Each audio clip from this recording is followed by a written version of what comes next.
आप सभी विद्वजनों का साहित्य सोपान मंच पर हार्दिक स्वागत, अभिनंदन। आशा करता हूँ कि पिछला वीडियो आपको ज़रूर पसंद आया होगा। आज हम छायावादी कवि जयशंकर प्रसाद का परिचय तथा उनके द्वारा रचित ऐतिहासिक नाटक अजातशत्रु का अध्ययन करेंगे। छायावादी कवि जयशंकर प्रसाद का जन्म 30 जनवरी 1889 वाराणसी उत्तर प्रदेश में हुआ तथा इनका निधन 14 जनवरी 1937 को। इनके पिता देवी प्रसाद तंबाकू और सूंगनी का व्यवसाय करते थे, इसलिए इनका परिवार सूंगनी साहू के नाम से प्रसिद्ध था। इनको छायावाद का प्रवर्तक ब्रह्मा भी कहा जाता है। इन्होंने गद्य व पद्य दोनों में ही अपनी लेखनी चलाई।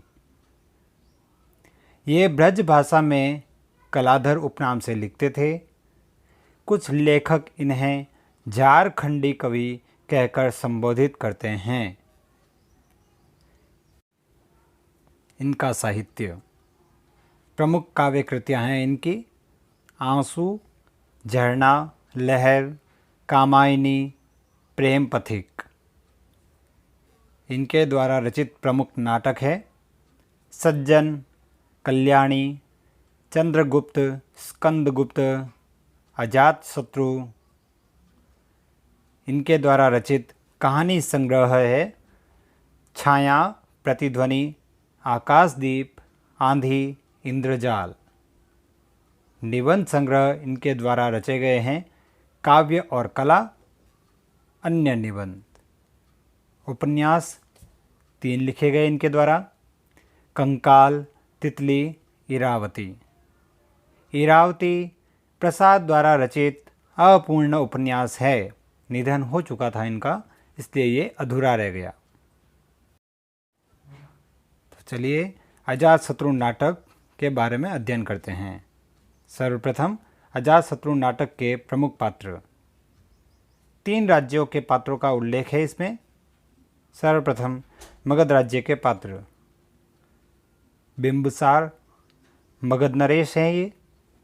वासवी मगध सम्राट की बड़ी रानी, छलना मगध सम्राट की छोटी रानी एवं राजमाता।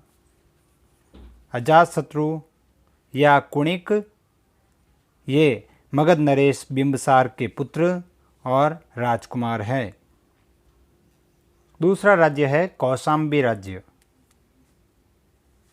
उदयन कौशांबी नरेश बिंबिसार के जमाई भी है। पद्मावती उदयन की रानी एवं बिंबिसार की पुत्री है। मागधी श्यामा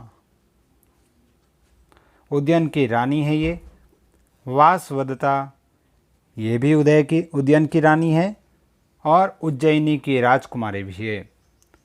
नवीना मागधी की प्रियदासी होती है। तीसरा राज्य है कौशल राज्य। प्रसेनजित कौशल नरेश एवं वासवी के भाई। शक्तिमती दूसरा नाम महामाया भी है, प्रसेनजित की रानी है एवं शाक्य वंश की राजकुमारी है। वाजिरा कौशल की राजकुमारी। विरुद्धक जिनका दूसरा नाम शैलेंद्र भी है, कौशल के राजकुमार। बंधुल जो कौशल का सेनापति है। मल्लिका सेनापति बंधुल की पत्नी। महात्मा गौतम बुद्ध का भी उल्लेख है इसमें। समुद्रदत्त ये गौतम बुद्ध के विरोधी होते हैं। इस प्रकार तीनों ही राज्य के पात्र आपस में एक दूसरे से गुथे हुए हैं। तो चलिए अजातशत्रु नाटक का कथानक या सारांश। मगध राजकुमार अजातशत्रु जो मगध की राजमाता छलना के कहने पर अति क्रूर व हिंसक बन जाता है, एक बार अजातशत्रु का शिकारी एवं काशी का दंडनायक लुब्धक उसके कहने पर जब हिरण का शिकार करके नहीं लाता है तो अजातशत्रु उस पर क्रोधित होता है। वह उसे दंड देता है। अजातशत्रु की बहन पद्मावती उसे हिंसा त्यागने के लिए कहती है। वासवी भी अजातशत्रु को समझाती है, पर वह हिंसा का मार्ग नहीं छोड़ता। मगध के राजा बिम्बसार महात्मा गौतम बुद्ध से प्रभावित थे। महात्मा गौतम बुद्ध बिम्बसार को सलाह देते हैं कि वह इस भोग विलासी जीवन को छोड़कर वानप्रस्थ आश्रम में चले जाएं। वह अजातशत्रु को राजा घोषित कर दे। बिम्बसार गौतम बुद्ध के कहे अनुसार वन को प्रस्थान करते हैं तथा अजातशत्रु को राजा घोषित कर देते हैं। जब बिम्बसार राज्य की सारी आय अजातशत्रु को देने लगते हैं तब रानी वासवी कहती है कि वे काशी राज्य की आय अजातशत्रु को ना दे, बल्कि वन में हमारे निर्वाह हेतु रखे। इस पर बिम्बसार ऐसा ही करते हैं। काशी की आय का हिस्सा जब अजातशत्रु को नहीं मिलता है तो यह देखकर समुद्रदत्त उसे भड़काता है। दूसरी ओर कौशल नरेश प्रसेनजित अपनी राजसभा में बिम्बसार के वनगमन एवं अजातशत्रु के राजा बनने की चर्चा करते हैं। इस पर कौशल राजकुमार विरुद्धक कहता है कि एक उम्र के बाद राजा को राज्य कार्य से विश्राम लेना ही चाहिए। इस बात से नाराज होकर प्रसेनजित उसे युवराज पद से निष्कासित कर देते हैं। इस पर उसकी माता शक्तिमती अपने पुत्र विरुद्धक को युद्ध एवं शक्ति बल के आधार पर राजा बनने को कहती है, अर्थात विद्रोह के लिए उकसाती है। कौशाम्बी में गौतम बुद्ध के आने पर कौशाम्बी नरेश उदयन अपनी रानी पद्मावती के साथ उनका सत्कार करते हैं तथा उनके प्रवचन भी सुनते हैं। इस बात पर मागधी पद्मावती पर नाराज हो जाती है। वह उदयन को बुलाकर पद्मावती के विरुद्ध भड़काती है। मागधी उदयन को संगीत सुनाने का निवेदन करती है और साथ ही पद्मावती के विरुद्ध षड्यंत्र रचती है। वह अपनी दासी नवीना के साथ पद्मावती के महल से ही वीणा मंगवाती है।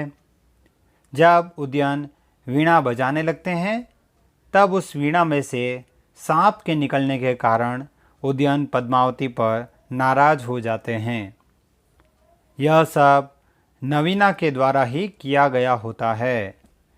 इस कारण जब महात्मा बुद्ध वापस लौटते हैं तो महल में आग लग जाती है और नवीना उसमें जलकर मर जाती है।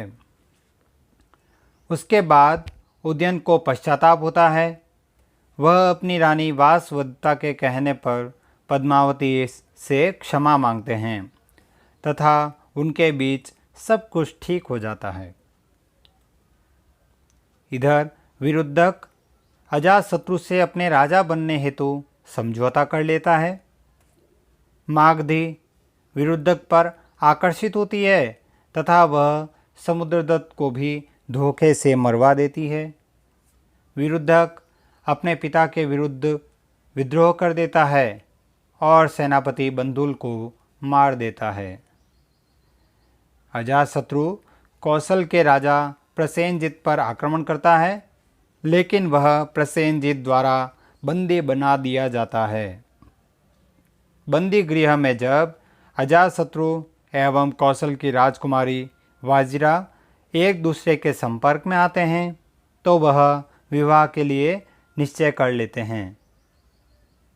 अजातशत्रु के बंदी बनाए जाने पर जब मगध राजमाता छलना को यह बात पता चलती है तो वह रानी वासवी के पास जाती है और दोषारोपण करती है कि उसके ही कारण अजातशत्रु बंदी बनाया गया है। इस बात पर वासवी छलना को कहती है कि तुम्हारे ही लालच के कारण पुत्र अजातशत्रु बंदी बनाया गया है। तुम्हें ही राज्य का लोभ था।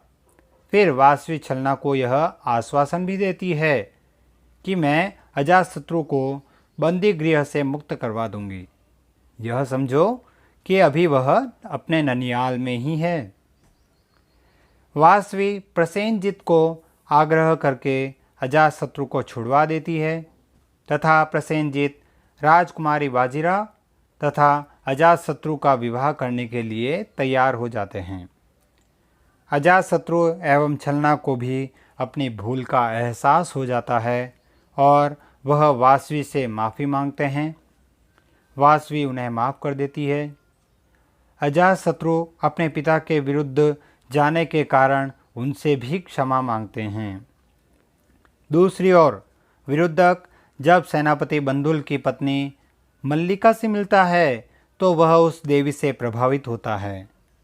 उसने मल्लिका के पति सेनापति बंधुल की हत्या की थी, तब भी वह विरुद्धक पर क्रोधित नहीं होती और वह जब घायल अवस्था में होता है तब वह ही उसी का उपचार करती है। मल्लिका विरुद्धक को अपने पिता से माफ़ी मांगने का सुझाव देकर कौशल भेजती है। शक्तिमती भी अपनी भूल एवं बर्बरतापूर्ण व्यवहार के लिए मल्लिका से क्षमा मांगती है। मल्लिका के कहने पर प्रसेनजित विरुद्धक एवं शक्तिमती को क्षमा कर देते हैं। गौतम बुद्ध प्रसेनजित को भी सुझाव देते हैं कि वह विरुद्धक को राजा घोषित कर दें और प्रसेनजित ऐसा ही करते हैं।